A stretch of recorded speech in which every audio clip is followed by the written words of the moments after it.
बुरे वक्त के लिए और अच्छे वक्त के लिए दोनों में काम आता है सोना।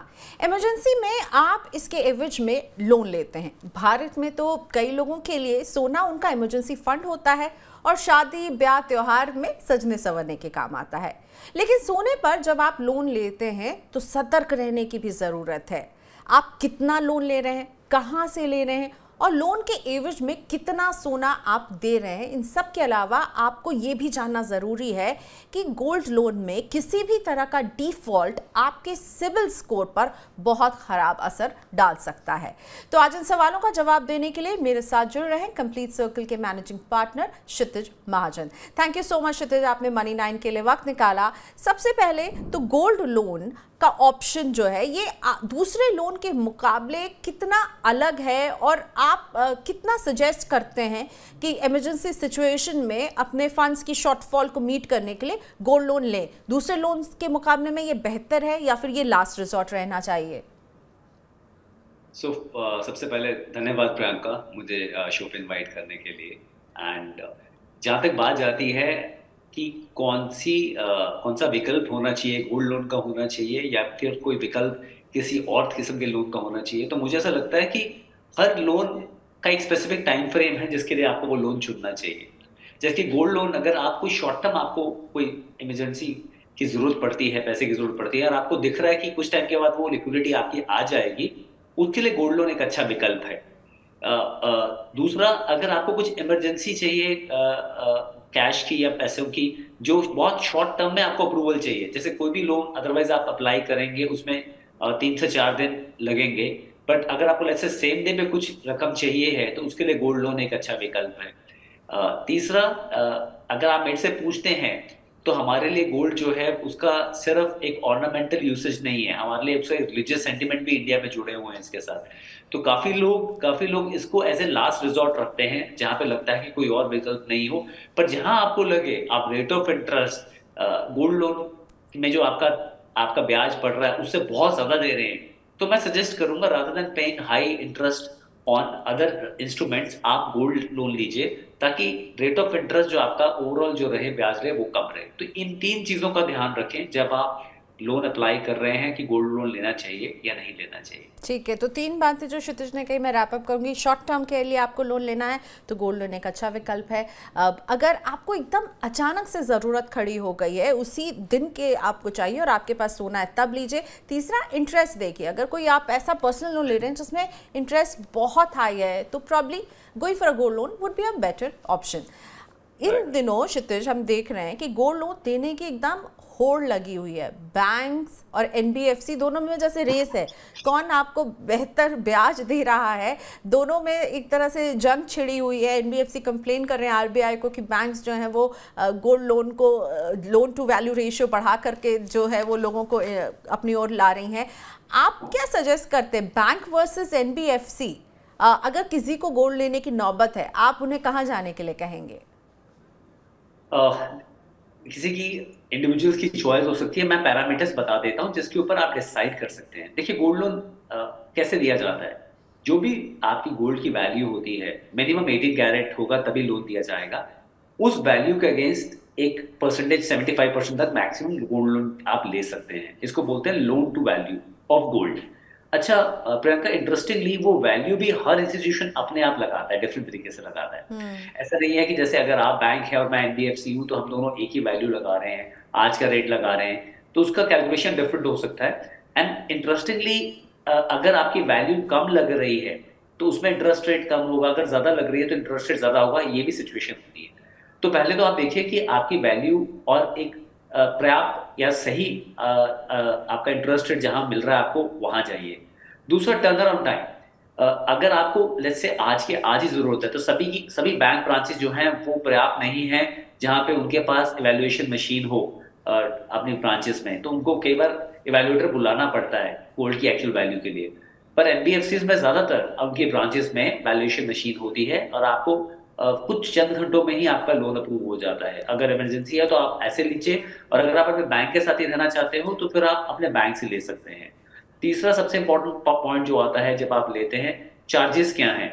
सो डिपेंडिंग ऑन कहाँ पे आपके जो प्रोसेसिंग फीस है जहाँ पे कम पड़ती है, देखिए every single penny saved is Penney earn. आप हम्म। ऑलरेडी लोन ले रहे हैं, तो जहाँ चार्जेस कम हो, इंटरेस्ट रेट कम हो, आप वहां जाएं। तो थोड़ा बहुत अगर आपके पास टाइम है तो आप 3-4 दिन का या 1-2 दिन के अंदर ही एक्सरसाइज कर लें, जहाँ चार्जेस कम हो वहां जाएं। ओके। अनदर पार्ट जो इम्पोर्टेंट है कि एक क्रेडिबल एजेंसी से ही लोन लें। आप लोन ले रहे हैं और आप किसी ऐसी एजेंसी के पास ही अपना गोल्ड पार्क करना चाहेंगे जहां वो सेफ रहे, तो बैंक और कुछ क्रेडिबल नेम्स जैसे आते हैं, मनापुरम है आपका, मुथूट है, और कुछ अच्छे स्मॉल स्केल स्मॉल स्केल आपकी फाइनेंशियल कंपनीज हैं जिनकी रेपुटेशन बहुत अच्छी है। हम्म। आप उन सब कंपनीज को देख सकते हैं अपने एंड पे, अपना ड्यू डिलिजेंस कीजिए। मैं किसी को रिकमेंड नहीं कर रहा हूँ, बट आपका आपका जो बेस है, जो गोल्ड जिसके ऊपर आप लोन ले रहे हैं, वो सेफ रहना चाहिए, मैं ये चाहता हूँ।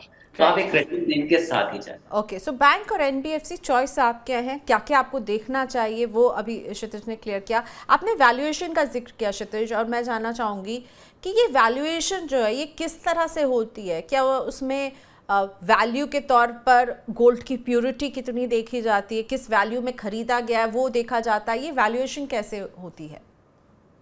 सो एलटीवी जिसे बोलते हैं, लोन टू वैल्यू, जो वैल्यूएशन होती है as rightly said by you, 18 carat minimum and 24 तक होता है, तो उसके ऊपर ली जाती है कि कितने कैरेट का है। सेकंड, एज ऑन डेट का मार्केट रेट देखा जाता है उसका। कुछ लोग वीकली देखते हैं कैसे मूवमेंट है, या लास्ट मंथ एंड का क्या रेट है वो देखते हैं, बट अगर ज्यादा मूवमेंट हुई है तो एज ऑन डेट का मार्केट रेट देखा जाता है। और तीसरा, डिपेंड करता है कि आप जो जो भी आपने गोल्ड का लेट्स से कोई ऑर्नामेंट दिया है, तो उसमें सिर्फ गोल्ड का वैल्यू देखा जाएगा। कुछ अगर उसमें कोई डायमंड है या कुछ और कोई स्पेयर चीजें हैं, उनका वैल्यू नहीं देखा जाएगा। So it's very clear that valuation अपने आप में एक बहुत क्लियर कट फिनोमिना है, जिसमें हो सकता है कई बार क्लाइंट को वैल्यूएशन पैरामीटर पे नुकसान भी हो। सो उस पर देखा जाएगा। चौथा, Priyanka, and this is actually much interesting than other factors, depending on interest rate valuation ऊपर नीचे भी होती है। जैसे काफी एनबीएफसी बैंक अगर आपकी वैल्यू कम देते हैं तो आपको इंटरेस्ट रेट कम देते हैं। मान लीजिए अगर आपका 50,000 की गोल्ड की वैल्यू है और उसको वो 40,000 वैल्यू दे रहे हैं, जो आज की मार्केट में अदरवाइज 50,000 का रेट है, और 40,000 के अगेंस्ट अगर आपको 75,000 दे रहे हैं, तो वो 30,000 हुआ। तो उसमें आपका इंटरेस्ट रेट हो सकता है 9.6, 9.8 या 10% ही हो। पर वही वैल्यू कहीं पे आपको 50,000 मिल रही है और उसके अगेंस्ट 75% का आपका लोन है, तो उसके अगेंस्ट आपका इंटरेस्ट रेट हो सकता है 11 या 12%। So NBFC and banks are also saying अगर हमारा डिस्बर्समेंट जहाँ पे हमारे को हम कम बना रहे हैं, वहां पे हम वैल्यूएशन कम रखेंगे। जहाँ पे ज्यादा कर रहे हैं, रिस्क ज्यादा ले रहे हैं हम, वहां पे वैल्यूएशन ज्यादा करेंगे। बट यस, ये वैल्यूएशन हमेशा फिक्स नहीं रहती है। अगर मार्केट मूवमेंट गोल्ड में बहुत ज्यादा है तो वैल्यूएशन ऊपर नीचे होती है। तो अगर लेट्स से गोल्ड के प्राइसेस आपके आपके बढ़ रहे हैं, तो आपकी लिमिट बढ़ती है। अगर आपको और भी पैसा चाहिए, आप जाके और भी पैसा ले सकते हैं। और कम ओके। होते हैं तो प्रियंका, आपको मार्जिन मनी जो हम इक्विटी में भी बोलते हैं, वो आपको देना पड़ेगा आगे, बिकॉज 75% से ऊपर वो रिस्क नहीं लेंगे आपको पैसा देने का। ठीक है, मान और ये लीजिए, जो लोन टू वैल्यू रेशियो की एक तरह से ये मेरे लिए जो इंटरेस्ट है वो भी डिसाइड कर रहा होगा, इस उसका यस, रोल वहाँ पर भी होगा। अच्छा, यस, पर्सनल लोन और गोल्ड लोन, इन दोनों को अगर मैं आपके सामने रखूं और मैं कहूं कि gold loan versus personal loan, इनमें आपको क्या लगता है कि क्या अगर किसी को पैसों की ज़रूरत है वो पर्सनल लोन के लिए जाए, ये बेहतर होगा, या गोल्ड लोन ले? अगेन देखिए, टाइम फ्रेम पर्सनल लोन भी 5 साल से ज्यादा तो मिलता नहीं है, और गोल्ड लोन के लिए भी हम बोलते हैं 7 days to 3 years तक आप टाइम फ्रेम देखें। क्योंकि gold, again I said that, ornamental तो है ही है, बट हमारे यहाँ रिलीजियस उसका वैल्यू और सेंटिमेंटल वैल्यू भी बहुत है। So normally people will like to get back their gold as soon as possible, and as a female आपसे बेटर कोई नहीं जानेगा कि उसकी वैल्यू और अहमियत क्या है हमारी कंट्री में। But yes, personal loan is a loan जो आपका अनसिक्योर्ड लोन है, but it comes at a cost, जहाँ पे डिपेंडिंग ऑन आपका सिबिल क्या है, आपका इंटरेस्ट रेट डिसाइड होता है। And this is really interesting, because इसमें इसमें डिपेंड करता है कि इंडिविजुअल की नीड क्या है। दूसरा, पर्सनल लोन में आपकी एज बिकॉज अंडरलाइंग इंस्ट्रूमेंट कुछ नहीं है, तो पर्सनल लोन में आपकी जो रिस्क टेकिंग एपेटाइट है, जो वेंडर आपका दे रहा है, बैंक है या एनबीएफसी है, उनका वो भी ज्यादा होता है।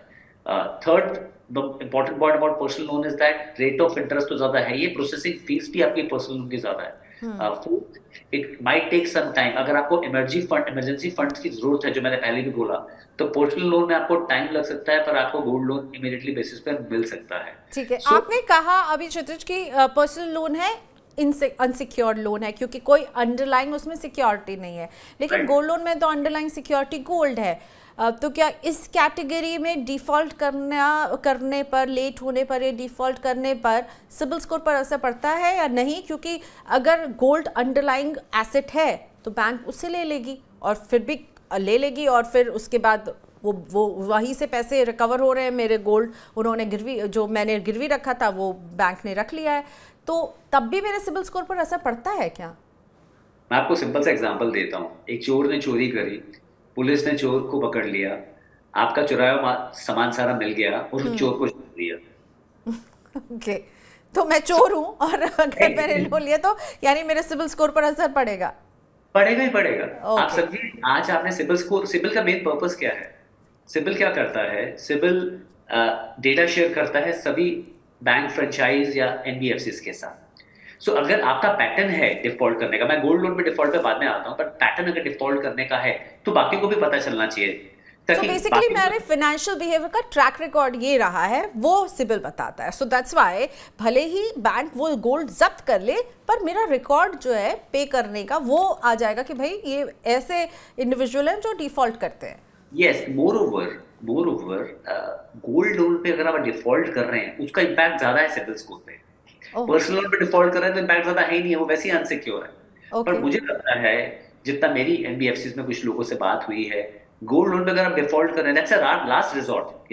आप सोना कब देते हैं? जब बाकी सब रिजॉर्ट खत्म हो जाते हैं, घर का सोना, as I said, it has sentimental value, तो आप तब सोना रखते हैं गिरवी। तो उसका डिफॉल्ट करने पे मेरे को लग रहा है ज्यादा इम्पैक्ट होगा कि that if they are not able to rescue their gold, then they must be in deep trouble, तो उनका सिबिल और कम हो जाता है। ओके। और सो वाइस वर्सा, अगर मैं गोल्ड लोन एकदम समय पर चुका रही हूँ और मैंने लिया है और मैं बिल्कुल उसकी समय से पेमेंट कर दूँ, ख़त्म कर दूँ, यूजुअली 3 इयर्स तक का होता है, 3 to 5 इयर्स से ज़्यादा का नहीं होता है, तो मेरा सिबिल स्कोर जो है वो थोड़ा सा अच्छा हो जाएगा, स्ट्रॉन्ग बनेगा, क्योंकि मैंने लिया और मैंने चुकाया लोन। यस, आई थिंक आप ही के साथ एक शो किया था जिसमें मैंने बोला था कि दैट क्रेडिट जरूरी है, क्योंकि क्रेडिट आपकी हिस्ट्री बनाता है और आपको इनेबल करता है कि कभी भी आपको कभी पैसों की जरूरत हो, लोन की जरूरत हो, आपको वो आराम से मिले। और अगर आप टाइमली पेमेंट्स करते हैं तो that will improve your CIBIL score, that will improve your credibility in the eyes of lenders, चाहे वो बैंक है चाहे एनबीएफसी। हाँ, कि प्रियंका है या क्षितिज है, वो टाइमली पेमेंट कर रहे हैं और यहाँ पे उनको हम आगे अगर वो कुछ लेना चाहते हैं, हम उनको आराम से दे सकते हैं। ओके, सो बहुत ही इम्पॉर्टेंट है कि गोल्ड लोन भी अगर आप ले रहे हैं तो उसकी समय से पेमेंट आप करते रहें, उसे चुकाइए, नहीं तो आपके सिबिल स्कोर को ये बहुत ही ज़्यादा ख़राब कर सकता है। Now Kshitij, I want to talk to you a little bit about gold, क्योंकि हम इससे पहले भी कई बार इस प्लेटफॉर्म पर गोल्ड पर बात कर चुके हैं। पिछले साल 14% का रिटर्न दिया है गोल्ड ने ऑलमोस्ट, और सोने की कीमत अब हम देख रहे हैं थोड़ा सा बढ़ती हुई नज़र पे आ रही है। तो जब सोने की कीमत बढ़ती है और घटती, आपने पहले भी बताया इसका भी असर पड़ेगा, तो थोड़ा सा इसको और हमें समझाइए कि इस पर हमारे लोन पर क्या असर पड़ता है। So the changing mood off gold, the changing price of gold will surely impact my loan, right? Yes, so first of all हम गोल्ड इंडिया में जो बाय कर रहे हैं, सेल कर रहे हैं, उससे सोने की कीमत पे ज़्यादा कोई इम्पैक्ट ज़्यादा आता नहीं है। आप जो मेकिंग चार्जेस देते हैं उसको अलग कर दें। अगर ये जो लास्ट ईयर आपका इंप्रूवमेंट हुआ है, जबकि ग्लोबली गोल्ड थोड़ा नीचे ही गिरा था, बट बिकॉज डॉलर अप्रिशिएट हुआ है रूपी के against, in line with that, क्योंकि ये डॉलर में ट्रेड होता है, तो gold has improved in Indian denomination a bit. जैसे आपने बोला 14% का रेट है ना, थोड़ा सा because of this Russia Ukraine fiasco के कारण गोल्ड अप्रिशिएट करता है, because it's a good hedge जब भी कोई ग्लोबली चीजें होती हैं अच्छी। अब एक ब्यूटीफुल एग्जांपल ये है कि दैट अगर आप गोल्ड ले रहे हैं और उसके अगेंस्ट आपने लोन लिया है, तो आपको 75% आपने पूरी लिमिट यूटिलाइज कर ली है। मैं सिंपल सा एग्जांपल देता हूँ, 1 लाख की वैल्यू का गोल्ड लिया, 75,000 आपने उसके अगेंस्ट किसी कारणवश आपको लोन लेना पड़ा। अब गोल्ड की वैल्यू वहां पे अप्रिशिएट कर गई, जैसे 14% अप्रिशिएट करी, यही एग्जांपल ले लेते हैं, और आपकी गोल्ड की वैल्यू आज 1,14,000 है, और अभी आपको थोड़े पैसों की जरूरत और पड़ी है, तो उस 14,000 पे जो अप्रिशिएट किया है, उसके अगेंस्ट भी आप 75% विच इज अराउंड 10,000 रुपीज आप ले सकते हैं, आप और लोन ले सकते हैं। तो प्राइस अप्रिशिएट करने से, क्योंकि आपकी गोल्ड की वैल्यू बढ़ी, तो loan to value of gold जो 75% डिसबर्समेंट है वो भी बढ़ गया। बट ये हुआ सिचुएशन जब गोल्ड का प्राइस बढ़ा। जब गोल्ड का प्राइस घटा तो 1 लाख की वैल्यू लेट्स से गिर के अगेन 90,000, 10% नीचे हुई, 90,000 रह गई। अब 90,000 के अगेंस्ट आपने 75,000 लिए हुए हैं, जो एक्सेस में आपने पैसा लिया हुआ है विज़िबल 75% के हिसाब से आपका उतना नहीं बनता है।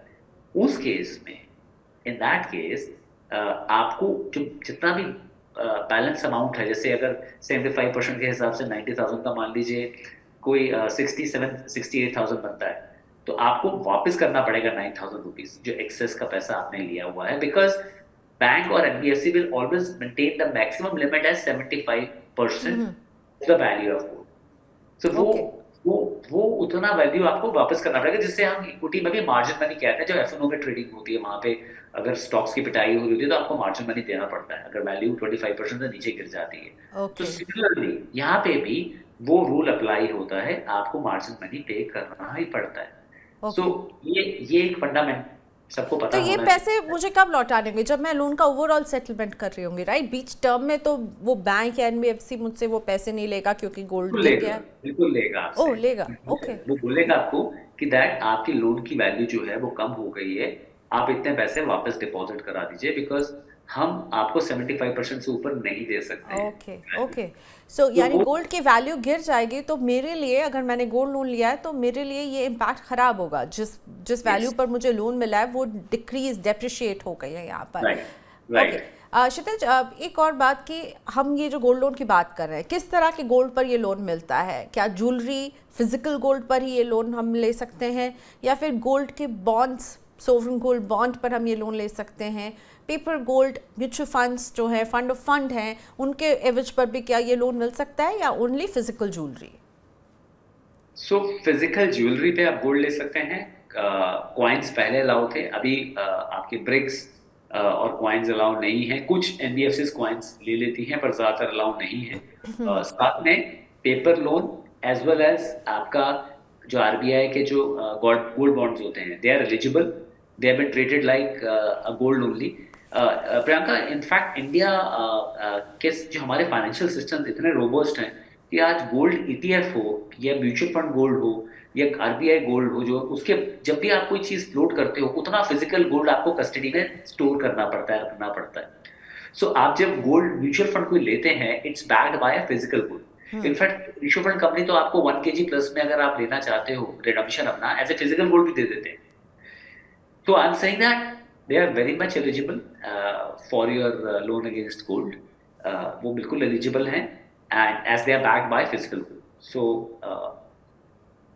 ओके, सो आप हर तरह के गोल्ड पर लोन ले सकते हैं, पर डिपेंड करेगा, मुझे लगता है कि आप जिससे ये लोन ले रहे हैं उनसे पूछना होगा उसका क्या प्रोसेस होगा, क्योंकि हर कंपनी का, हर बैंक का अलग अलग प्रोसेस हो सकता है। Okay, so it's time for me to say thank you so much Kshitij. आज आपने वक्त निकाला समझाने के लिए गोल्ड लोन के इतने सारे एस्पेक्ट जिसके बारे में हम वेगली जानते थे, पर आज आपने एकदम उसे सटीक तरीके से समझा दिया। Thank you so much. Thank you very much. Bye share. तो हमारी इस खास पेशकश में इतना ही। देखते रहिए मनी 9।